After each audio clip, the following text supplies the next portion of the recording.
अस्सलाम वालेकुम। मियाँ Saifur Rahman fair and square YouTube channel के साथ मुद्दत हो गई। इस फेयर एंड स्क्वेयर के यूट्यूब चैनल पे कोई बातचीत नहीं हुई। इसके दौरान मुख्तलिफ टीवी प्रोग्राम्स में जाते रहे और तरह तरह की चाहे मगोइयाँ, क्या सराइयाँ, गपशप, गॉसिप और साजिशी थ्योरी, बयानिए और बहुत सी चीज़ें सुनने को मिली, और जिसमें इस तरह की अफवाहें भी थीं कि जी 5,000 जो मुसल्लह अफवाज के लोगों ने इस्तीफ़ा दे दिया। ये मंतक पर या किसी दलील पर फिट नहीं आती। हक़ाइक़ की बात तो मेरा ख़्याल है हमारे यहाँ कुछ अजीब सी हक़ाइक़ की जंग होगी, बल्कि ये हकूक़ की जंग और हक़ाइक़ की जंग। जी बोलना मेरा हक़ है, एहतजाज करना मेरा हक़ है, फ़लाँ चीज़ मेरा हक़ है। पता नहीं कितने हकूक़ जो हैं वो हमने इस वक्त छेड़ लिए हैं और कितने हक़ पे हम चल रहे हैं और किसको हक़ मिल रहा है और किसने हक़ देना है। ये बड़ी वाकई बड़ी इंटरेस्टिंग भी है, दिलचस्प है कि एकदम गदर की सी सूरत हाल है कि हकूक़ की कई किस्म की बैटल्स, जंगें चल रही हैं और हक़ाइक़ की भी चल रही हैं।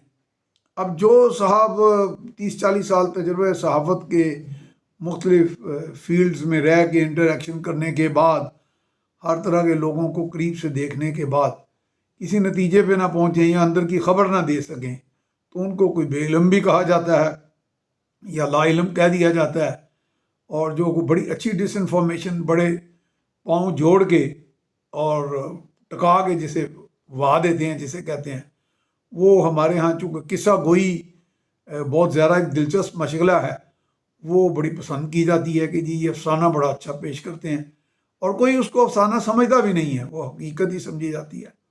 बहरहाल ये डिबेट्स चलती रहेंगी और मुझे याद पड़ता है अगले रोज़ भी अगर मैं किसी बहुत बड़े किसी सीनियर का कोई कोट भी कर दूंगा तो लोग कहेंगे जी वो तो अपने मुफाद में यही कहेंगे कि ये ख़बर गलत है। तो मुझे पता तो यही चला कि सीनियर अहदेदार कहने लगे जी पंजाब में, और मुसल्लह अफवाज के सीनियर अहदेदार के पंजाब में एक भी इस तरह की रेजिग्नेशन हुई जबकि बड़े वसूख से, और वसूख इन इन्वर्टेड कॉमर्स कहा जा रहा है कि 5,000 लोगों ने मुलाजमतों से दलील की बुनियाद पे के इस्तीफ़ा की बात की है। मुसल्लह अफवाज में दलील की बात मैं ये कह रहा हूँ कि कुछ चीज़ें दलील की बुनियाद पर, रीज़न पर, मंतक पर पूरी नहीं उतरती।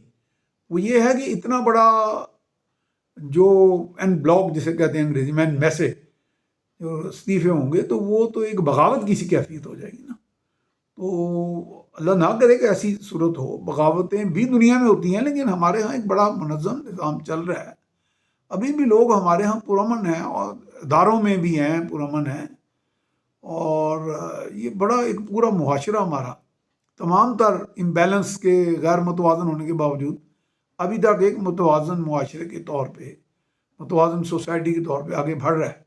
बहुत से क्राइसिस हैं, वो भी डिस्कस करने हैं। माली बहरान तो जो हैं बेशुमार हैं। माहिर मईशियत ना हो के भी मैं समझता हूँ कि वर्ल्ड हैप्पीनेस इंडेक्स में जो जिक्र आता है तो वाक़ईतन आम आदमी जो है उसमें ज़रा सी भी कोई तसल्ली, तशफ़ी, कोई सुकून को उसको मुयस्सर नहीं है। ज़िम्मेदार कौन है? ज़ाहिर है जो लोग ड्राइविंग सीट पे होते हैं उनको तो ज़िम्मेदार ठहराया जाता ही है, लेकिन ये ब्लेम गेम भी बहुत बड़ी लंबी हो गई। ये ऐसी है जैसे कल मैं चीन के सफ़ीर जो हैं मिस्टर नोंग रोंग, उनका इंटरव्यू कर रहा था और वो कह रहे थे कि ये अमेरिका या मगरिब के बहुत सी कुव्वतें जो हैं वो सी पैक को या चीन पाकिस्तान ताउन को, फ़ौजी ताउन, मालियाती ताउन पे उंगलियां उठाते हैं, जबकि वो ख़ुद कोई रियल ठोस काम नहीं करते पाकिस्तान की बेहतरी के लिए। तो ये बिल्कुल ऐसी है कि आप इस तरह के मामला जो हैं हमारे यहाँ बहुत हो रहे हैं, गॉसिप ज़्यादा है और ठोस काम कम हो रहा है। इवन गवर्नेंस का मॉडल भी अब जो है वो अफसानवी सा बनता जा रहा है। बहुत से ऊपर लीडर्स जो हैं वो बाद में पता चलता है कि पहले वो किसी चीज़ के माहिर होते हैं या कम से कम वादे कर देते हैं, को 50 लाख नौकरियाँ, करोड़ नौकरियाँ कह लें या घर कह लें, और इसी तरह डॉलर नीचे लाएंगे, डॉलर ऊपर ले जाएंगे और मुल्क मुस्तहकम हो जाएगा, और बाद में कोई रिजल्ट नहीं निकलता। इसी का एक हल तलाश करने की बात की गई और कहीं से हल तजवीज़ भी कर दिया गया कि जी टेक्नोक्रेट्स की हुकूमत बनाई जाएगी। کہنے کی بات یہ ہے کہ ٹیکنوکریٹس جو ہوتے ہیں، جو ماہر ہوتے ہیں، معیشت کے ماہر ہوئے، صنعتوں کے ماہر ہو گئے، انجینئرز ہو گئے، اور بھی بہت سے معاملات کے جتنے بھی تکنیکی ماہر ہوتے ہیں، وہ تو ہر حکومت کو میسر ہوتے ہیں. تو حفیظ شیخ بھی ایک تکنیکی ماہر ہیں، ماہر معیشت ہیں، شوکت ترین رہے. اس طرح اسحاق ڈار کا بھی کہا جاتا ہے کہ جی وہ ماہر ہیں اپنے فیلڈ کے. اور حکومتوں کے پاس زراعت کے ماہرین آتے ہیں اور انجینئرنگ کے شعبے میں آتے ہیں، آپ ڈیمز بناتے ہیں، آپ تعمیرات کرتے ہیں، انفراسٹرکچر کے لوگ آتے ہیں. لیکن ان کو جو لوگ ان کو آگے جا کے گورن کرتے ہیں، نظام چلاتے ہیں، وہ مینیجرز ہوتے ہیں، وہ گورنرز ہوتے ہیں، وہ پولیٹیکل ایگزیکٹوز ہوتے ہیں، جن کے ساتھ ایک پوری کی پوری بیوروکریٹک ایگزیکٹو پورا فریم ورک ہوتا ہے. ان کے پاس سیٹ آف رولز ہوتا ہے. لیکن سارا ایک ایسا غدر کی سی کیفیت ہے کہ یہ سارا کام وہ کریں گے. تو ٹیکنوکریسی اتنا بڑا ایشو نہیں ہے جتنا کہ میرا خیال ہے ہمارے ہاں کرپشن سے بھی بڑھ گیا. ہم کرپشن کی تو بات کرتے ہیں، پرورشن ایشو ہے کہ ذہنوں کے اندر فطور ہے، میں اچھا ہوں تم برے ہو، میں حق پہ ہوں تم باطل ہو، میں مسلمان ہوں تم کافر ہو، میں اونچا ہوں تم نیچے ہو. یہ ایک بہت بڑا ایشو ہے پرورشن. میں تو کہتا ہوں نیشنل اینٹی کرپشن جو بیورو اینٹی کرپشن اسٹیبلشمنٹ کو اینٹی پرورشن اسٹیبلشمنٹ، ذہنوں کا فطور، وہ اس کے بغیر اچھا معاشرہ نہیں تشکیل پائے گا. اور اچھا معاشرہ نہیں تشکیل پائے گا تو اکنامک انجن تو معاشرے کے اوپر مبنی ہوتا ہے. حکومت کے لیے کچھ نہیں کر سکتی. عوام جو ہے وہ اکنامک انجن ہوتا ہے. اس کے پروفیشنل وہ ریسورسز نیچرل اور خود پیدا کرتے ہیں ریسورسز، وہ استعمال کرتے ہیں، پھر وہ نکال لاتے ہیں. یہ چیزیں بہرحال ہیں. ایک بات چلتے چلتے کرتے چلیں کہ گورنر کا جو آرڈر ہے یا گورنر صاحب نے فرمایا ہے کہ وزیر اعلیٰ پنجاب پرویز الہی جو ہیں وہ اعتماد کا ووٹ نہیں. یہ دیکھیں ابھی تک اس پہ یہی بات ہوئی ہے کہ وزیر اعلیٰ پرویز الہی کہتے ہیں کہ جی وہ غیر آئینی اور غیر قانونی ہے. میں تو بعض اوقات کہتا ہوں کہ ہمارے ہاں اتنی آئین کی تشریحات ہو چکی ہیں، اتنی دفعہ آئین کو غیر آئینی کہا گیا، اتنی دفعہ غیر آئینی چیزوں کو آئینی کہا گیا. تو مجھے تو کبھی کبھی ایسے گما ہوتا ہے جیسے پورا آئین ہی ہمارا غیر آئینی ہے.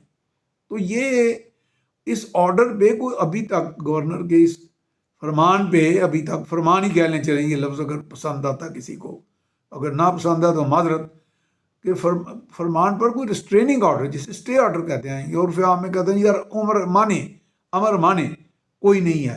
تو اس لیے وہ ان فیلڈ ہے، ان پلیس ہے، یعنی کہ وہ ابھی ختم نہیں ہوا.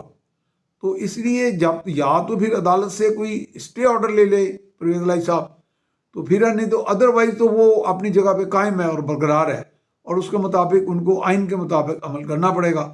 باقی آئین کی کوئی غیر آئینی، کوئی محفوظ، کوئی غیر محفوظ تشریحات، کوئی حکم احکام، کوئی کہیں سے کوئی سگنل وہ آ جاتا ہے. تو میں تو اکثر یہ لفظ بولتا ہوں کہ ہمارے ہاں صادق سنجرانی سنڈروم جو ہے، کہ اچانک 52-54 سے وہ جو آپ کے کینڈیڈیٹس ہیں ووٹرز سینٹ کے اندر وہ کم پڑ کے 45-47 رہ جاتے ہیں، اکثریت اقلیت میں بدل جاتی ہے چند سیکنڈوں میں. وہ کوئی اے پولیٹیکل کی گیم ہے یا پولیٹیکل کی گیم ہے یا نیوٹرلز کی ہے یا کون سا سائنس ہے. تو اس سائنس میں بھی ہمارے ہاں بڑی ایجادات رہی ہیں، اور وقت کے ساتھ جہاں ایکسپوجر ہوتا گیا وہاں اور نئی ایجادات اور تکنیک سامنے آ جاتی ہیں. اس کے ساتھ ہی انشاءاللہ ہم کنکلوڈ کرتے ہیں آج کا پروگرام. نیکسٹ ٹائم انشاءاللہ حاضر خدمت ہوں. Thank you very much.